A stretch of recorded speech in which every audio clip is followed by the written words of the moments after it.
Nosotros la clase pasada nos dedicamos a explicar cuáles eran los enfoques de un estudio de investigación. Entonces habíamos dicho que habían dos enfoques, cuantitativo y cualitativo, y después hicimos una subdivisión del diseño en el cualitativo, hicimos una subdivisión del diseño en el cuantitativo y dijimos, bueno, en el cuantitativo el diseño puede ser experimental o no experimental. Decíamos que no experimental es cuando los datos se toman de una muestra sin alterar las variables. Es decir, nosotros no modificamos ninguna variable independiente, sino simplemente tomamos los datos tal cual como los conseguimos en el escenario donde estamos tomando, bueno, donde estamos tomando los datos. Simplemente eso. Entonces ese es no experimental.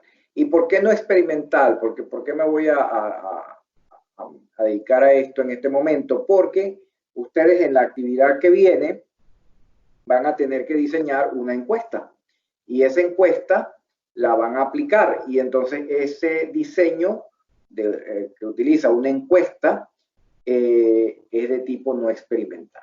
¿Ya? Entonces si el estudio fuera experimental en el cual tuviéramos que manipular las variables independientes para obtener una respuesta de la variable dependiente, entonces estaríamos en otro caso, ¿no? Que no es este particular. Por eso, entonces voy a dedicarme a este por los momentos. Bien, ese es el punto inicial. Después tenemos que hablar sobre lo que son las unidades de análisis y muestreo, la población y la muestra. Esa es la agenda. No hay que olvidar tampoco que, como dice este gráfico acá abajo, nosotros estamos ahora mismo en la fase número 7. Ya habíamos terminado las 5 primeras, hicimos un break aquí y luego comenzamos la fase número 6, que fue justamente el diseño de la investigación, y ahora estamos en la fase número 7, que es la definición de la población y la muestra. Fase número 8, que es la recolección de datos. Así que hoy vamos a trabajar con estas 3 fases juntas. Ya, estas 3 fases juntas van de la mano. Muy bien, cuando hacemos diseño no experimental, cuantitativo no experimental, hay un plan de trabajo que cumplir. Hemos dicho justamente que el diseño de un experimento o el diseño de una investigación, perdón, era un plan de trabajo. Y ese plan de trabajo tiene esos pasos que están ahí. Primero se define una población, luego se definen las unidades de análisis y muestreo, se definen los criterios de inclusión y exclusión de las unidades, se calcula la muestra, se elaboran los instrumentos de recolección de datos, que es lo mismo que diseñar el cuestionario en el caso de que se usen cuestionarios, en nuestro caso en este curso. Luego se validan esos instrumentos, se aplican los instrumentos de recolección de datos, aplicarlo significa llevarlo al campo, pues aplicarlos a las personas para que los llenen, ya sea vía internet, ya sea personalmente. Luego que se recogen todos los datos, se hace un análisis estadístico de los datos y por último se publican los resultados. Ese es el plan de trabajo. En caso de una evaluación que se les pregunte cuál es el plan de trabajo para un diseño cuantitativo no experimental, ahí tienen los 9 pasos. Ahora, aquí se habló de población y de muestra. En el plan se habla de población, de muestra, de unidades de análisis y de unidades de muestreo. Así que tenemos que aclarar muy bien qué significa cada una de esas cosas. La población son todas las posibles unidades de muestreo sobre las cuales se desea hacer la investigación. Es decir, si usted va a hacer una investigación, por ejemplo, digamos que su pregunta de investigación es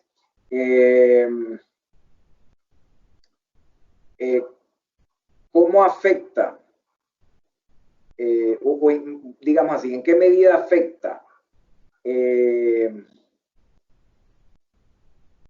digamos, en qué medida afecta la pérdida de empleo ocasionada por el COVID-19 el número de unidades vendidas de determinado producto en el súper? Por ejemplo, digamos, leche en polvo, por decir algo. ¿Okay? Entonces, ahí usted tiene una pregunta de investigación. Entonces, olvidé anexarle el contexto a la pregunta. Dije, ¿en qué medida afecta la pérdida de empleo por el COVID-19 la venta de leche en polvo, por ejemplo, y ahí voy con el contexto, por ejemplo, colaboradores o trabajadores, digamos, trabajadores públicos, ¿no? Entonces, cuando yo digo el quién en la pregunta de investigación, yo estoy definiendo la población. La población son todas aquellas unidades a las cuales yo voy o sobre las cuales yo voy a hacer el estudio. ¿Ok? Hay que tener cuidado de que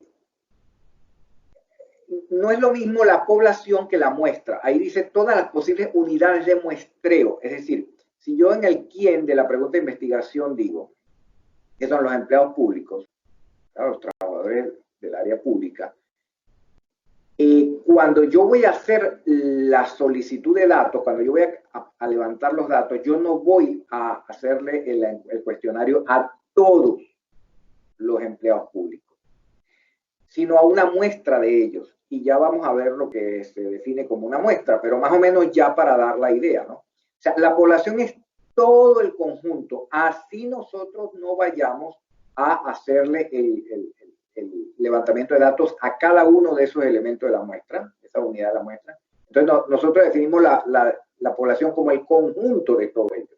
Y ese conjunto se define en función de los elementos que, como se define un conjunto en matemáticas, ¿no? O en cualquier cosa, es lo mismo. O sea, uno dice, bueno, son todas aquellas personas que cumplen tales condiciones. Esos son los que están en el conjunto de la población. Entonces, en este caso serían todas las personas que trabajen en el área pública, tengan un contrato, que trabajen de alguna manera con el área pública. Entonces, eso define el conjunto de la población. Esa población puede ser finita o infinita. La que yo acabo de mencionar es finita porque no hay, o sea, si yo necesito saber cuántos empleados públicos hay, es muy sencillo de hacer. Yo simplemente me voy a cualquier página web de un ministerio, por ejemplo, el Ministerio del Trabajo, de Mitradel, y verifico ahí en los informes que ellos sacan mensualmente cuántas personas hay en el área pública. Eso está público, eso está ahí en los informes. Así que si yo necesito saber el número de elementos de la población y puedo conseguirlos, puedo determinarlos de alguna manera, puedo cuantificarlos, como dice allí, conjunto cuantificable de unidades muestras, entonces yo estoy ante una población finita. El otro caso es infinita. Por ejemplo, cuando yo estoy contabilizando, bueno, digamos que hay un investigador que está trabajando con mosquitos Aedes aegypti en la isla Barro Colorado. Oiga, no hay manera de contar cuántos mosquitos hay en la isla Barro Colorado. No hay manera. Entonces, estamos ante una población infinita de mosquitos. ¿No? Ahora, el investigador que está trabajando con los mosquitos en la isla Barro Colorado, él tiene que tomar datos de esos mosquitos. Entonces, él no es que va a tomar todos los mosquitos de la isla Barro Colorado, él va a tomar una muestra de ellos. Y esa muestra se puede calcular exactamente cuántos elementos la conforman, cuántas unidades la conforman. ¿Okay? Tanto en el caso finita como en el caso infinito. ¿Cómo se hace eso? Con una fórmula. Hay una fórmula que ya la vamos a ver que calcula exactamente cuántas unidades yo tengo que tomar en el caso de que sea finita y en el caso de que sea infinita. Lo importante aquí entonces es la definición, ya sabemos. Población, todo el conjunto de las posibles unidades de muestreo, y pueden ser finitos si los puedo contabilizar, pueden ser infinitos si no lo puedo contabilizar. Ahora, ¿qué es una unidad de muestreo? Bueno, la unidad de muestreo es la que conforma la población, justamente, y ahí dice que es la entidad que va a ser objeto de medición, y se refiere al qué o al quién de sujeto de interés en una investigación, que no es otra cosa que el quién del contexto que ya desde hace muchas semanas atrás hemos definido claramente. En el contexto tenemos el qué, el cuándo, perdón, el quién, el cuándo y el dónde. Eso lo dijimos desde por allá, desde la primera semana. Entonces, el quién nos define la unidad de muestreo. Ese es el que nosotros vamos a muestrear, ¿no? Por ejemplo, organizaciones, comunidades, tipo de maquinarias, etc. Esos son ejemplos. Recuerdo que en aquel entonces le ponía yo un caso de la pregunta de investigación del no voy. En el no voy aparecían claramente los conductores de unidades de servicio de transporte privado y tal, ¿no? Ese es la unidad de muestreo. ¿Okay? Ahora, la unidad de análisis es los elementos que constituyen la población y por lo tanto la muestra. Entonces, ¿cuáles van a ser las unidades de análisis? Aquellos a los que yo realmente les voy a levantar la información. Hay que tener cuidado con eso, porque yo puedo tener, por ejemplo, unidad de muestreo, puede ser una organización, pero yo la organización, es decir, en mi pregunta de investigación, por ejemplo, está la organización como el quién, pero yo no le puedo hacer levantamiento de datos a la organización.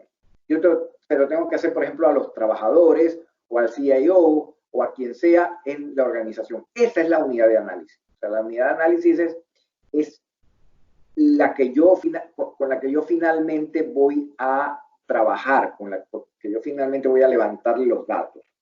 Pueden coincidir. Por ejemplo, en el caso del no voy, si yo le hago el levantamiento de datos al taxista, pues la unidad de muestreo y la unidad de análisis es la misma. Pero si yo el muestreo se lo hago, perdón, si el levantamiento de datos se lo hago a los usuarios, entonces la unidad de análisis son los usuarios y la unidad de muestreo es el taxi o el taxista. ¿Okay? En este caso el taxista. Son distintas. Así que depende de cómo esté yo trabajando mi diseño de la investigación que estoy haciendo. ¿Okay? Muy bien. Entonces, llevamos tres conceptos. Tenemos el concepto de población, el concepto de unidad de muestreo, el concepto de unidad de análisis. Estos son ejemplos que ya lo había mencionado de población finita e infinita. Y aquí, de esta lámina, lo más importante es cómo redactarlo en el caso de que ustedes tengan que hacer un trabajo o escribir en alguna parte de la población de su estudio, pues tienen que hacerlo de una manera muy particular. O sea, no pueden escribir solamente el número. No, eso no vale. Tienen que escribirlo de manera formal, lo más formal posible, ¿no? Entonces, ahí les estoy dando un ejemplo para cuando les toque escribir la población de su trabajo, sepan cómo hacerlo. Por ejemplo, en este ejemplo dice, la población está constituida por 121 alumnos, o sea que es una población finita, porque la podemos contar, alumnos y alumnas del sexto grado de educación primaria de la institución educativa número 3029 Sol de Oro del Distrito de Los Olivos, en Lima. Distribuido en 4 secciones, 2 en cada turno. Sus edades fluctúan entre 10 y 12 años de edad con predominancia femenina. Observen que el investigador ahí está escribiendo con todo lujo de detalle. ¿Ok? ¿Quiénes van a conformar el conjunto de la población? Si yo leo eso, yo no tengo duda de nada. O sea, ¿cuál duda podría tener? ¿La edad? No, ahí me la dicen, de 10 a 12 años. ¿Qué otra pregunta me podría hacer? ¿Viven en Lima? Perú, ¿no? Obvio, ahí está dicho. O sea, se supone que cuando uno escribe la población no deberían quedar dudas de a quién le está haciendo uno el estudio. Y ustedes tienen que escribirla así también, con todo lujo de detalle. ¿Ok?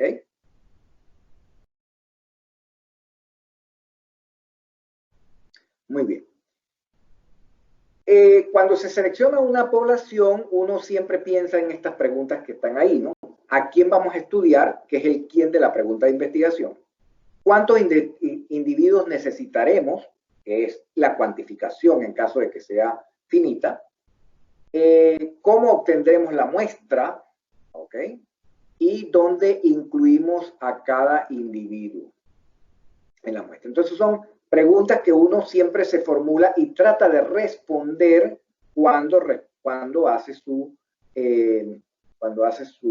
redacción de la población. Estas preguntas deberían quedar claras en una redacción como esta, siempre. ¿Okay? Por ejemplo, ¿a quién estudiaremos? Entonces aquí lo buscamos y dice, bueno, vamos a estudiar a 121 alumnos y alumnas de sexto grado tal, ¿no? Eso es a quién. Luego, ¿cuántos individuos? Bueno, entonces aquí dice que son 121. ¿Cómo obtendremos la muestra? Bueno, la muestra la vamos a obtener en la institución educativa esta que está aquí. ¿Dónde incluimos a cada individuo? Bueno, cada individuo está organizado así. Tiene edad entre 10 y 12 años. Aquí, cuando dicen predominancia femenina, es que tienen, o sea, son de los dos sexos porque dice alumnos y alumnas y tienen que ser del sexto grado de educación primaria. Entonces, ese es donde incluimos a los individuos. Muy bien. Eso es lo que es población. Ahora, ¿qué es muestra? Muestra es un conjunto representativo de esa población. Es decir, como dice el gráfico que ven aquí, usted tiene aquí toda la población. Supongamos que usted tiene aquí todos los empleados públicos, ¿okay? Que son, no sé, 200.000. ¿Okay? Bueno, 200.000 empleados públicos. Usted no le va a hacer la encuesta a los 200.000 empleados públicos. Usted le va a hacer la encuesta a un grupo de esos 200.000, a lo mejor 100, 200 o algo así, 300.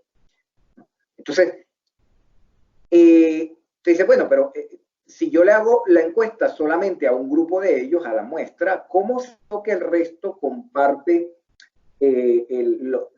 los mismos resultados que la muestra? Porque puede ser que la muestra me dé un resultado y resulta que yo entonces voy a dar mi conclusión acerca de la población. Bueno, matemáticamente, mejor dicho, estadísticamente hay maneras de determinar que en base a una muestra representativa, por eso dice aquí representativa es que sea un número adecuado. ¿Okay? No puede ser una muestra cualquiera. No es que yo agarre una persona o dos personas, eso no me sirve. Tiene que ser el número adecuado. Ese número ya veremos que se puede calcular.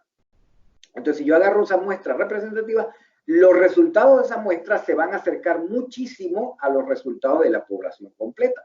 Por lo tanto, yo no necesito hacer todo el análisis de la población, sino que con una muestra es suficiente.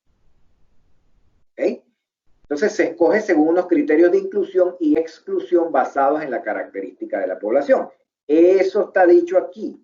Cuando a mí me dicen que esta es mi población y me dicen que son alumnas y alumnas de sexto grado, ya me están diciendo un criterio de inclusión. Me están diciendo que sexo femenino, masculino, me están diciendo escolaridad, sexto grado. Entonces son criterios de inclusión. ¿Okay? Que estudien en este colegio, otro criterio de inclusión. Toda unidad que salga, que no cumpla alguno de esos criterios de inclusión, está fuera de mi muestra. No me sirve. ¿Okay? Entonces, eso es algo que el investigador tiene que tener pendiente. Cualquier unidad, repito, que no cumpla todos los criterios de inclusión o exclusión, porque puede ser que hay algunos criterios de exclusión, entonces hay que sacarla del conjunto de resultados. A ese conjunto de resultados se le llama el espacio muestral.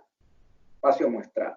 Espacio muestral, la lista ya depurada de todas las unidades de análisis que se van a utilizar. ¿Okay? Ya depurada. O sea, sacando todo lo que no cumplan los criterios de exclusión. Por ejemplo, en este caso, ¿cuáles serían criterios de exclusión? Supongamos que allí no está dicho, pero puede ser que el investigador diga, bueno, tengo como criterio de exclusión que solamente voy a trabajar con estudiantes que sean nacionales, es decir, que no sean de nacionalidad peruana, porque esto es un trabajo de Perú, de nacionalidad peruana. Ahí no lo dice, pero él lo puede poner como criterio de exclusión. Entonces, eso significa que él tiene que preguntarle en el cuestionario su nacionalidad.